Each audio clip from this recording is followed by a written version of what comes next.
How to place a market order on Kraken Pro.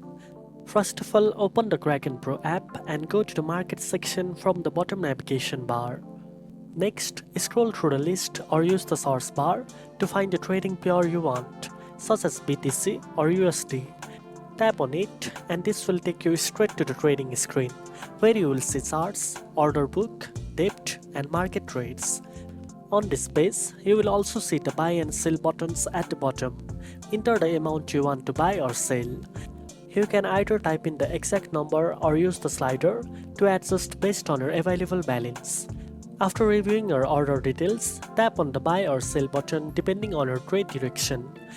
Your market order will be executed instantly and you will see a confirmation message. You can check your updated holdings in the portfolio section. For trading, make sure your account is fully verified to access all features smoothly. Now you know how to place a market order on Kraken Pro. If you found this video helpful, don't forget to like, share and subscribe for more trading tips.